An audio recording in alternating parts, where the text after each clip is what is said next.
吉宗評判記暴れん坊将軍。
戸田、貴様俺の剣舞がそんなに気に入らんのか。いや、そういうわけでは。ではなぜそっぽを向いとる。そっぽを向いたのではない。藩将が鳴ったから外を見ただけだ。なぜ藩将が気になる。それを言うな。武士の情けだ。武士？おお、なるほどの。はい、それを言うなと申すに。気にするな。酔っているんだ。何？俺は酔っちゃおらんぞ。酔えるか、こんな水みたいな酒で。どうだ、戸田になんだ。町場の踊りを披露してもらおうではないか。食うや食わずの御家人さ。そいつは面白い。御家人が騒いでるのか。将軍に直接使いながらお目見えも許されぬ気配だ。たまには騒ぎたくもなるだろうさ。おい、どうしたどうした。さあ踊れ踊れ。そんなことで上様のお役に立つと思ってるのか。上様、上様が何だ。貴様、上様をないがしろにするのか。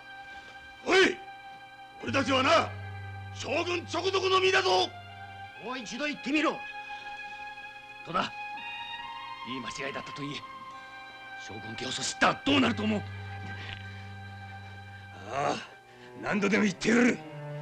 何が将軍だ。まこと我らの主人ならなぜ顔を見せぬ。いつも雲の上にいて、それで命を捧げて奉公しろとはあまりに勝手だ。貴様、町人上がりのくせに。待ってくれ。戸田、漆気でも触れたか。酔ってはいてもこの通り将棋だ。よし、ならば戸田、貴様本物の武士らしくこの鉄砲長連様だ。一人でやってけよ。玉一つ込められんくせに。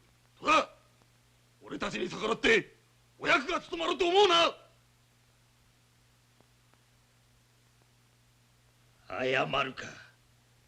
謝るなら許してやる。その代わり踊れ。町場にはカップレとか土壌すくいとか面白い踊りがいくらでもあるそうではないか。はい、出し惜しみするな。それでなくとも低く見られがちな御家人だ。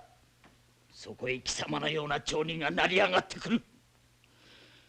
だから俺たちはいつまでたっても中間並みにしか扱われんのだ。なんだ貴公は。この人たちは鉄砲組か。だったらなんだ。仲間いじめはやめろよ。仲間だ。町人が侍の仲間か。なぜ黙ってるんだ。言い返せというのか。町人の出を町人の出と言われてどう言い返せばいいのだ。町人がどうこうではない。そこまで言われて黙っていたら自分から侍を捨てることになるぞ。もともと侍ではないわ。いや養子であろうと一旦御家人の家に入ったからには立派な武士だ。俺にどうしろと言うんだ。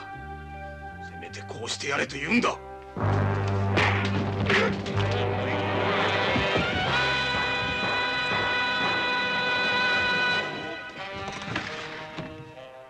あんたもおせっかいだな。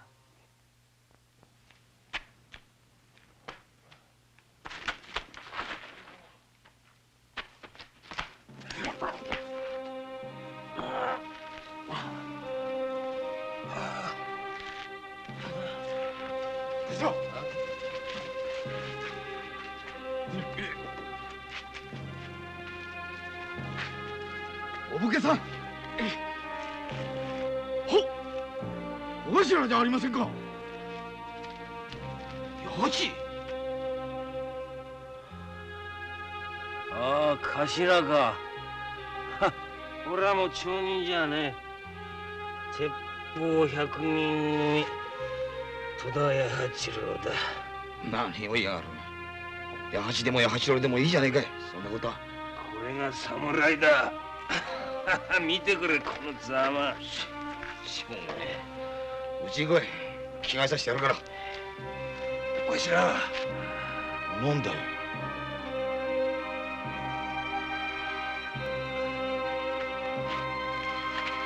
わしら。どうかしたんですか。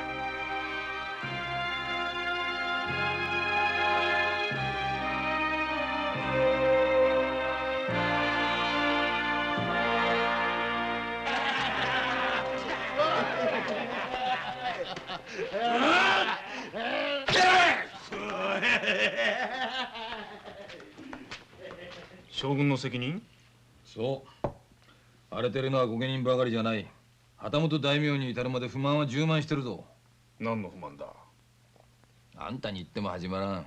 所詮は人事として聞き流すだけだろいや野じ馬でもいいだろう。聞かせてくれよ。まあ一口で言えば譜代の鬱憤だ。譜代？今の徳川家を支えてるのは家康公以来の生え抜きの家臣だ。その譜代の者たちに対する扱いはどうだ。今羽振りを利かしてるのは途中から将軍に取り入り目をかけられた者たちばかりだ。かつては命がけで働いた者が疎んじられ、平和な時代に口先だけで出世した者が重んじられてるんだ。譜代の者たちの気持ちがすさむのも当然だろいやしかし世に出た者にはそれだけの細分があったはずだ。いや別に譜代新参の差別はなかろう。ご厄介になりました。お抹茶また来る。八八さん、夕ご飯ぐらい食べていってちょうだいよ。そんなに急いで帰んなくたって。本当よ。ねえ、久しぶりにうちの風呂にでも入ってったら。飯だの風呂だのって甘やかすんじゃねえ。着替えが済んだらさっさと返せ。お前さん何言ってんだよ。八八さんはうちの小頭だったんじゃないか。そうよ。いつも陰では心配してるくせに。くだらねえこと言ってねえでさっさと返せと言ってるんだ。八八、お前もはっきり侍だ。組屋敷の門限ぐらい忘れたわけじゃねえだろ。頭、見苦しいところをお目にかけ申し訳ありません。これより立ち戻ります。おう。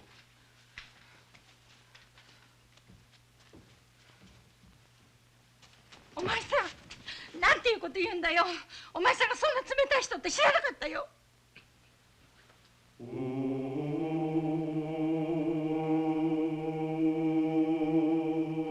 ずか50票3人ぶち。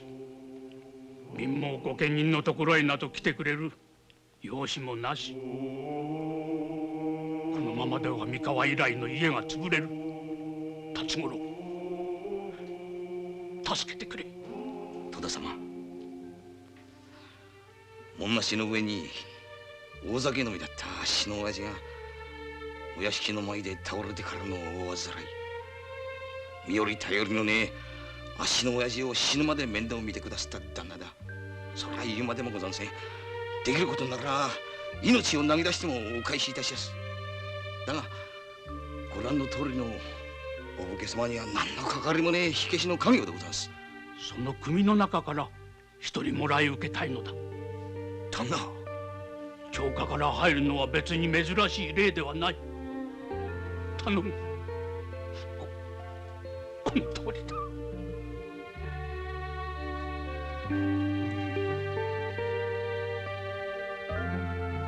辰五郎、まさかお主戸田の家が潰れてもよいなどと。戸田様、ご恩は決して忘れたわけじゃございません。申し上げるのもつろうございます。どうかこの話だけは何卒お許しのほどお願いいたします。辰五郎、そなただけはと守ってきたもの。戸田様、八千あっしなんぞでご養子が務まりやしょうか。おめえ、八千、それは本当か。頭、あっしは前々からお武家衆になりたくてしょうがなかったんです。どうか許してください。かたじけない。これで戸田の仮面を立つ。八千、おめえやつれたな。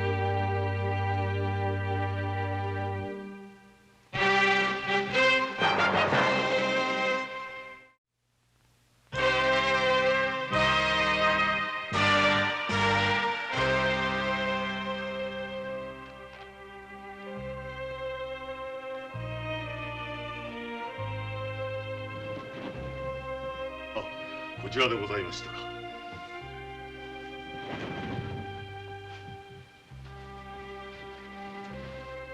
忠相、分かったか。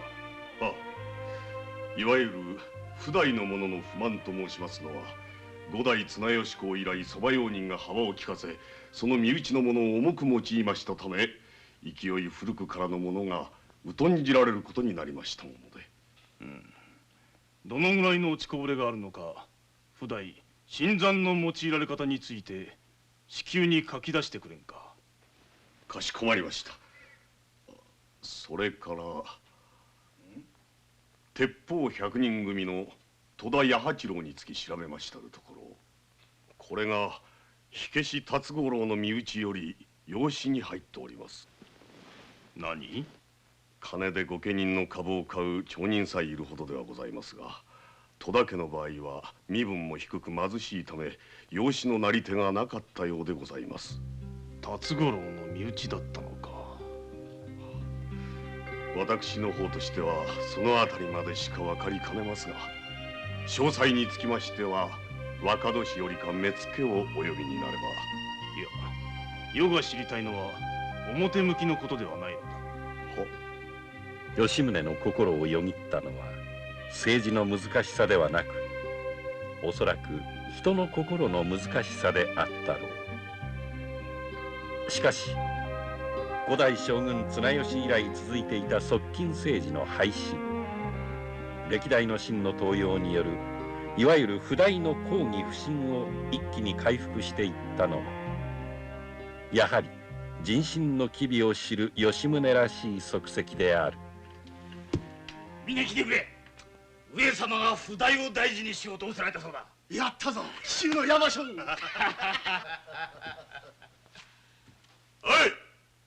新参中の新参、前へ出ろ。新参？戸田家は新参ではないぞ。何？家柄は古くとも貴様は町人上がりの新参ではないか。侍面をして道場がよいか。つかの侍の何たるかをたっぷり教えてやれ。おう。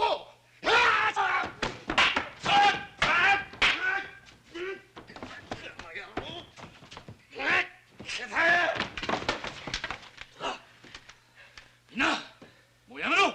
里見、じゃ邪魔立てするな。戸田、侍らしく堂々とかかってこい。貴様、それでも将軍家不代の家臣が。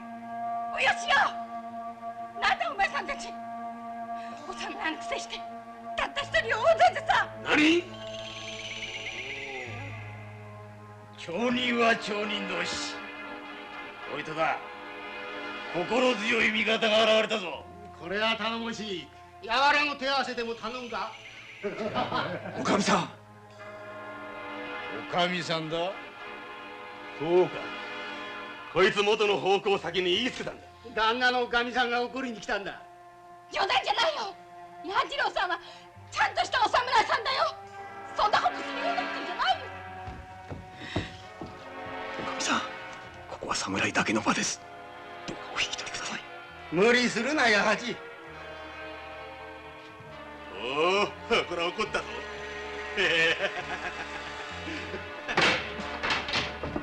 ほら、待て、お前、何をするんだ。バカなことしてるな。見ろ。そうだ。八を引き取る。どうやってだよ。どうやってもこうやってもあるもんかね。あんなとこ置いといたら八八さん殺されちまうよ。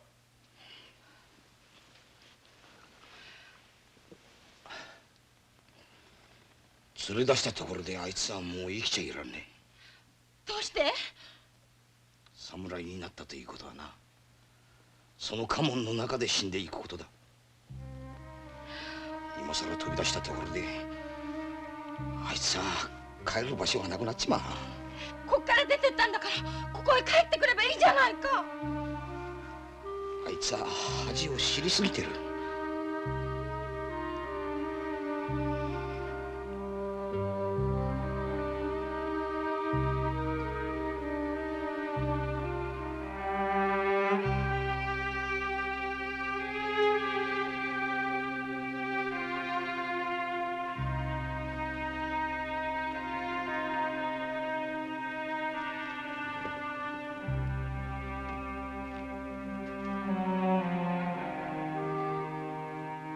この時刻までどこをうろついてまいった。いい加減に町場者の根性を洗い落とさぬと戸田家の跡目は許しませぬぞ。はあ、申し訳ございません。分かったらはよ休みなさい。油も安う買えませぬぞ。はあ、それではお先に。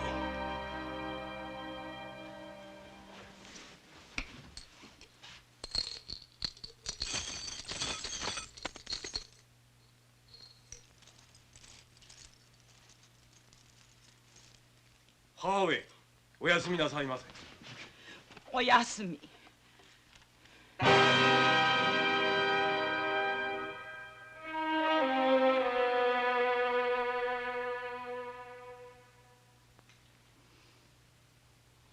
戸田、これは肝試しだ。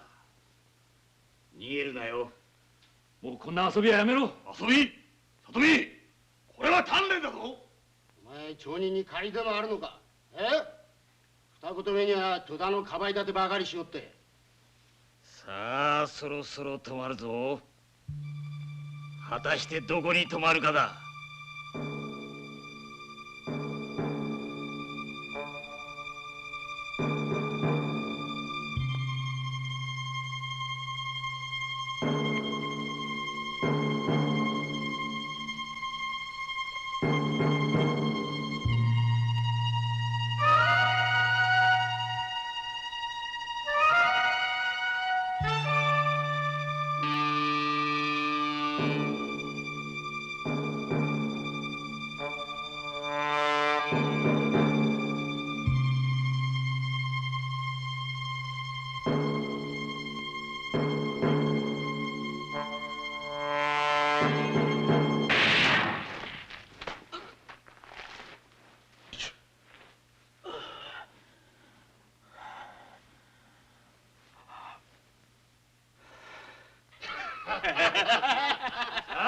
もうやめな。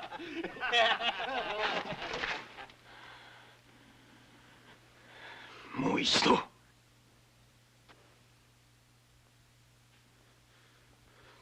八郎、もう一度しも。おい、だ。おお、さすがだ。見直したぞ。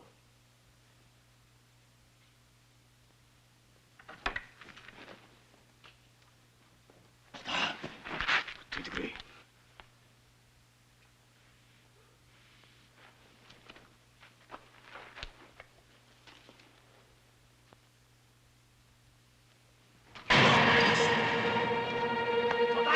何をする。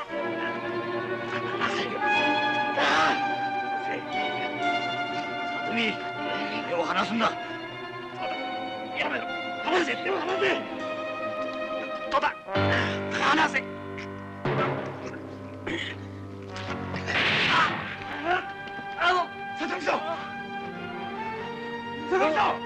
この薩摩から伝えられたという荒っぽい遊びは、特に鉄砲100人組の若者などの間で密かに行われ、そのため命を落とす者も少なくなかったと言われる。里見さん。里見さん。騒ぐな。里見は鉄砲組長連で死亡したんだ。いいな。違う。里見さんを殺したのは私だ。何？それじゃ貴様、攻めを追って腹を切ることができるのか？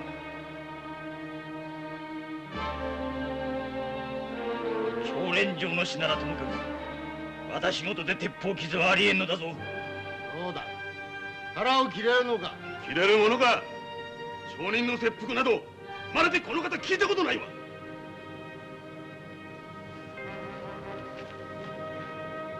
お前が立派に腹を切れたら、その時こそ俺たちは皆頭を下げてお前を武士だと認めてやるわ。人を切ったこともないくせに。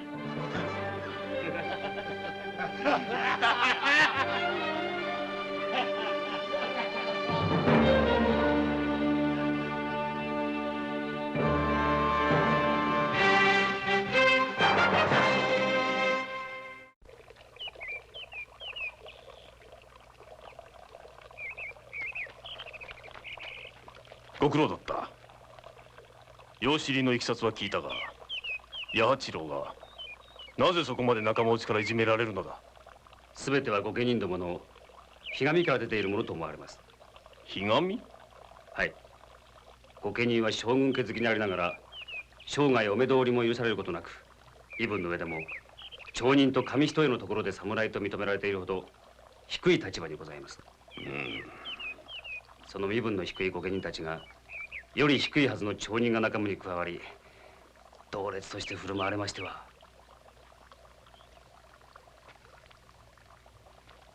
町人よりも侍の方が上という考え方か。はい。まして養い親の義左衛門が死にました後は、同じ理由で町人からの養子を嫌っておりました御家志乃の風当たりも強く、八八郎には辛い毎日のようでございます。相変わらず小突き回しておるのか。今度は無理やり人斬りの稽古をさせておりますようで。何？人斬りの稽古？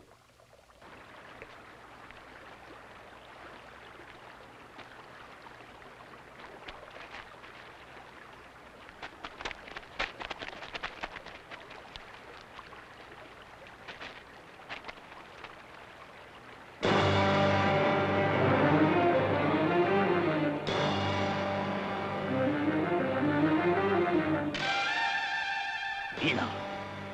誠の侍になりたかったら必ず切れよう。早く行け。おい、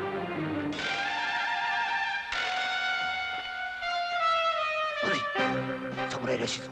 何？誰が来ようと。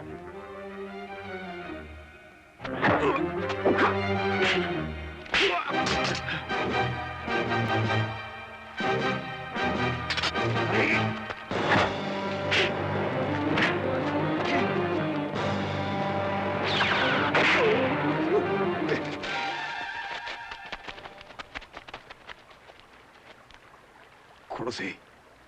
お前はなぜ逃げるのだ。逃げる？武士が逃げるなど。ではあの連中は何だ。逃げたぞ。人は知らん。さっきでなぜそう死にたがる？侍が恥辱を受けて。恥辱？辻斬りの仲間に加えられたことの方がよほど恥辱ではないのか。もうよい。二度とあんな犬侍どもなど相手にするなよ。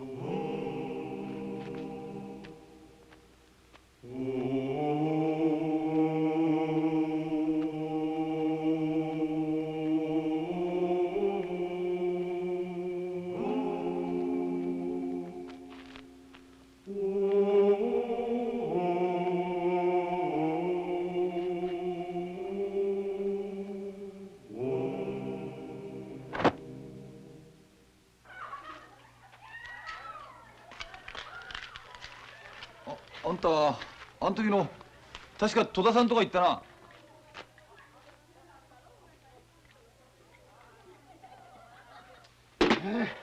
どうしめ。まさか番所へ突き出されたおらんだろうな。その時はその時だ。まさかお上でも町人上がりの言い分と我々の言い分と一緒にはされまい。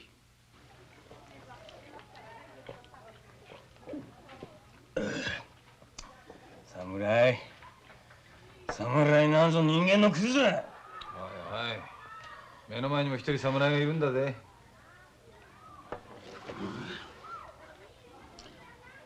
腹をかっきってざまみろって言ってやりたい。バカなこと言うな。命あっての物種だ。50票3人ぶちか。これでも侍は侍なんだな。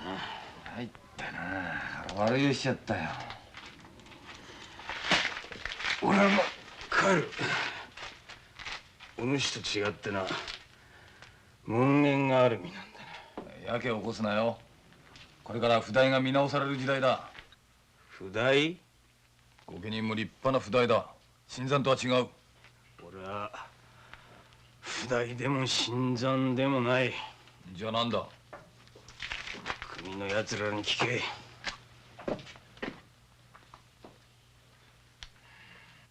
なぜならぬ？上様、物事すべて決まりと申すものがございます。大名旗本には目見えを許す。御家人にはならぬ。それが決まりなら改めればよかろう。それゆえに多くのけじめが成り立ってもおります。忠相、老中を呼べ。世の代からは直参陪審の区別なく、望む者にはすべて目通りを許そう。しばらく。忠相、仰せの趣、忠相身に染み入るばかりありがたいことに存じます。しかしながら徳川家を支え、今後も支えていく者はおそらくその非常な決まりお定めにございます。忠相、将軍にしてなお許されぬことがあるのか。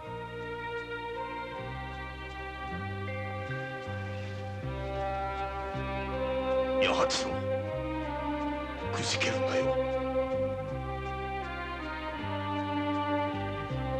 なんと八八郎返せじゃと。そなた何をちまようと。以前は知らず、今八八郎は当戸田家の主ですぞ。それを承知の上でお願いに上がりました。辰五郎、亡き義左衛門から受けた大恩をそなた忘れたわけではあるまいな。ご隠居様、辰五郎は恩知らず恥知らずでございます。それが分かれば早う帰るがよ。以後出入りは許しませぬぞ。八八をお下げ渡しを願いと存じます。黙れ。ならば訳を申す。恥を忍んでと申し上げるよりござんせん。帰る。顔も見とうないわ。母上。八八郎、この辰五郎が申すにことかき。はい、おおよそのことはただいま受けたまわりました。八八郎、そなたせっかく授かった刀を捨て元の町人に戻る気か。いいえ。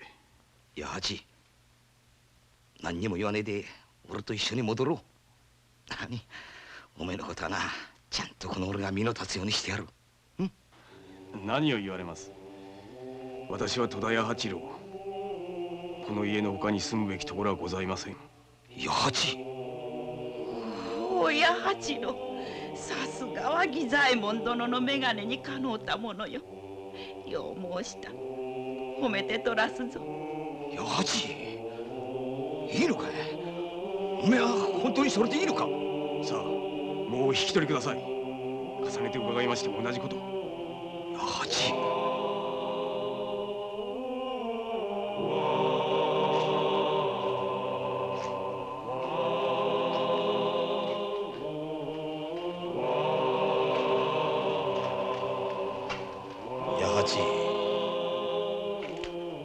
おめえやっぱり男だったな。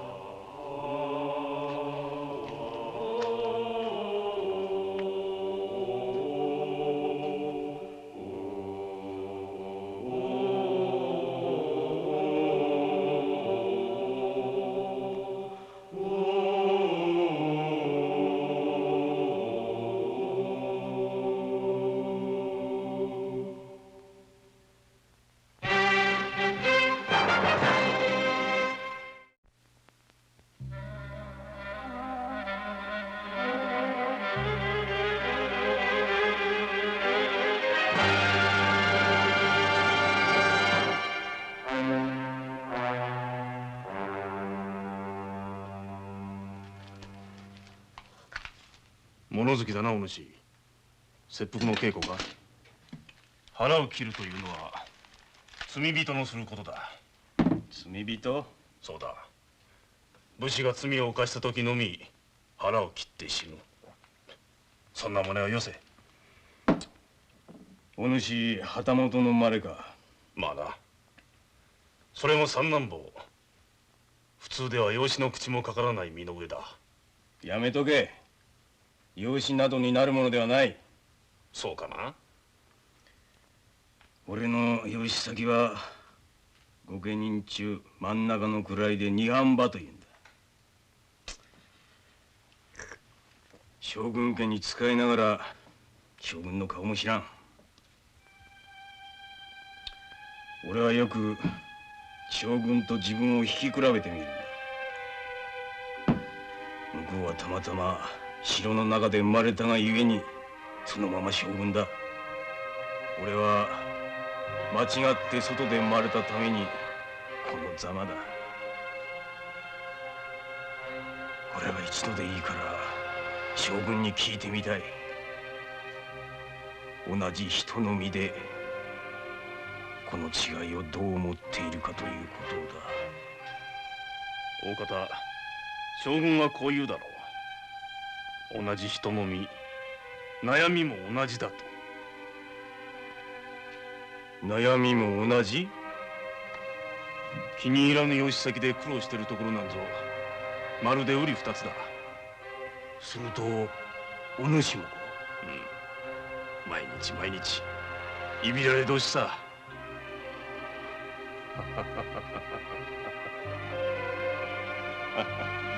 お主が笑ったのを初めて見たぞ。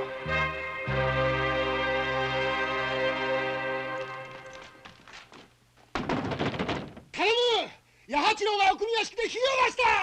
大事にならうちに消し止めてくれ！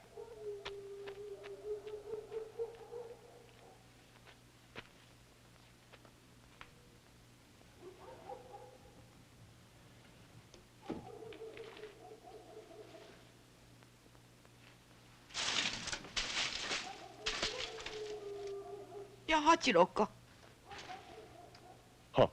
はよねよ。毎晩毎晩どこうろついとるのじゃ。は。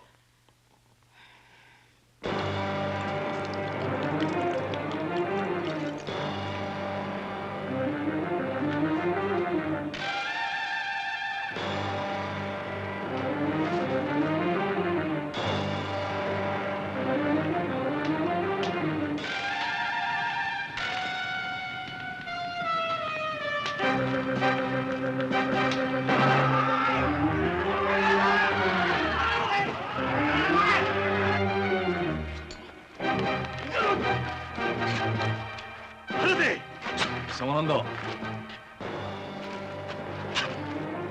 くら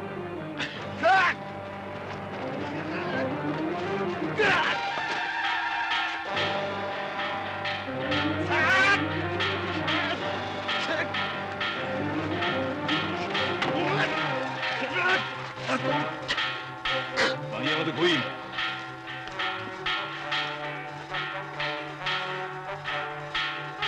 組屋敷。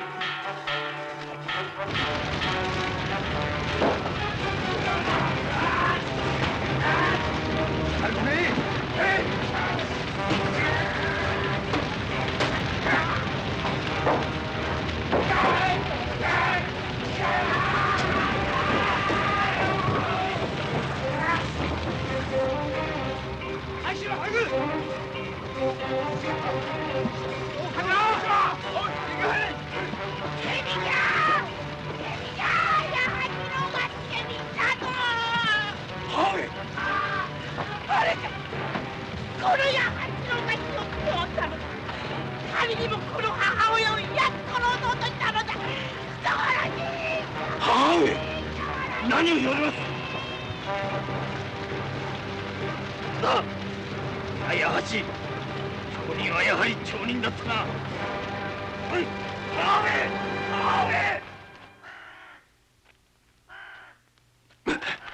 さあ八八郎、腹を切るんだ。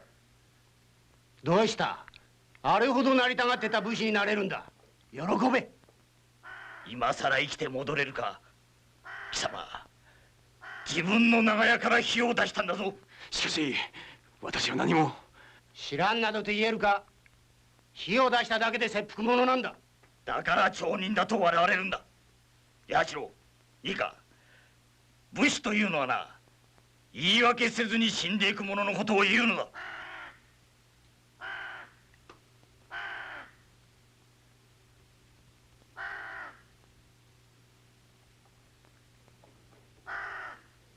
命が惜しいか。だったら助けてくれと言え。町人に戻りますと頭を下げろ。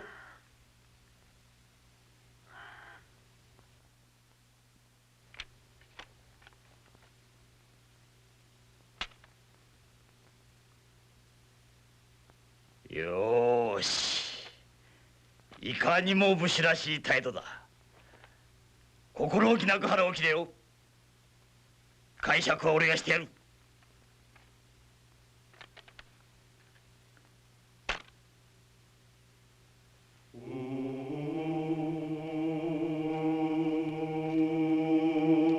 左の脇に突き立てろ。そして一気に右へ引く。バカ野郎！てめえの命ぐらいてめえで始末するから黙って見てろい。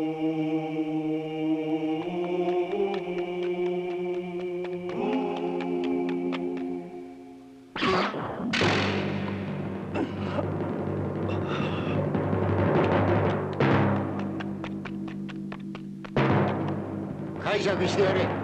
よーし。八八！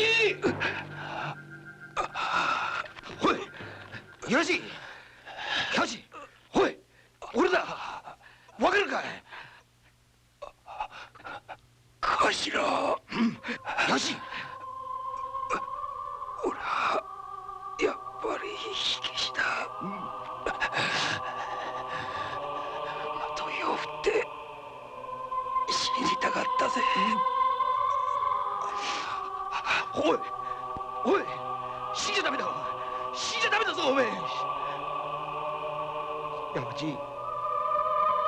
おめえそんなに侍が嫌だったのか。勘弁してくれ。そんなにそれ毎日だったのか。罪なことをしてしまった。俺が義理で板挟みになってるのを見るに見かねて、おめえってやつは八八。おっとましな、この始末はどういうことか話してもらおうか。いや、戸田は火を出したため。火を出した？ふざけるんじゃねえ。八は火消しだぞ。火消しだ。仮にも今は武士であろうが紛れもねえ町人八。たった今この辰五郎が引き取らせてもらうぜ。早まるな。八八郎は自らの攻めを追って腹を切ったまでのこと。我らは別にとばかるんじゃねえ。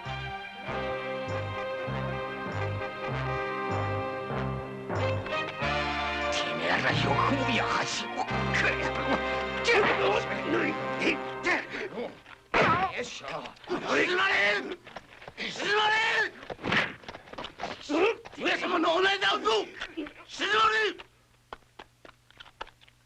元辰五郎身内戸田八八郎とはこの者か。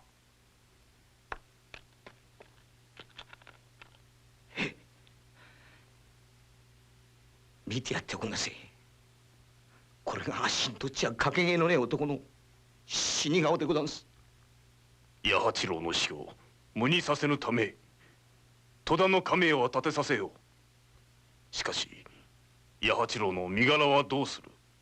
め組で一人とござんす。八八が望んでいたのは火消し。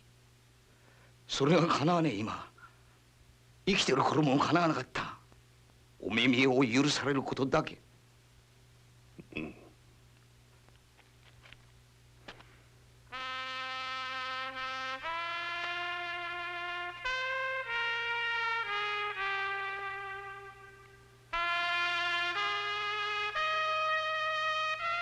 見事な腹の切りざまよ。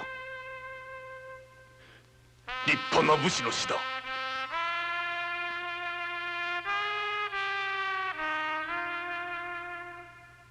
八八郎なぜ死んだ。八八聞いたか。とうとう上様のお目見えに預かったんだぞ。申し上げます。ただいま山下幸内と申す者、まことの放火の下手人を捕らえたよし。なおこれにおります大村塚野の両名いずれも同類のよしにございます。引っ立て重き罪にせ。は召し捕れ。はは神妙にいたせ。立てろ。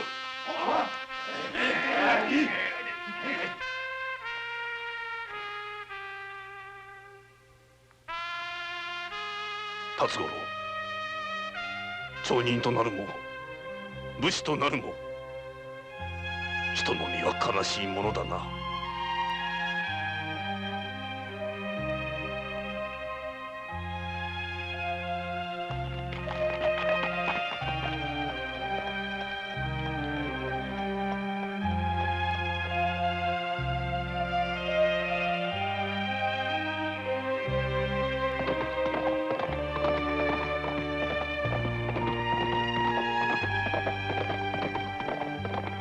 人は誰のために生き誰のために死ぬのか。この町人八八の死は果たして誰のためのものだったのか。吉宗の心を繰り返し行き来するのはその思いであった。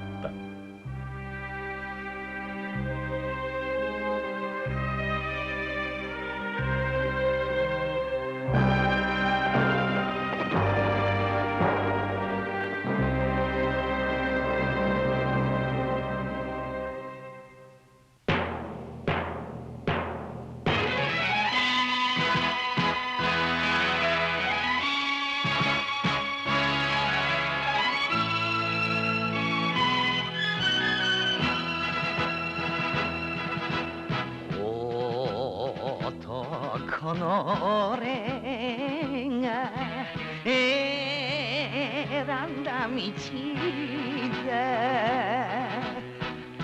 たとえ茨の道だとて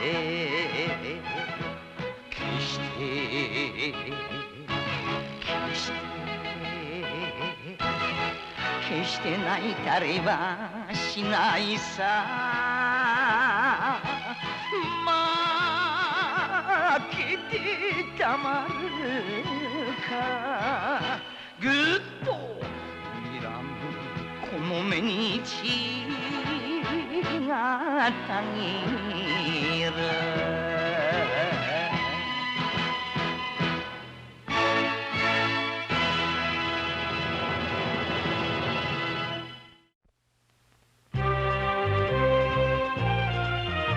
吉宗評判記暴れん坊将軍。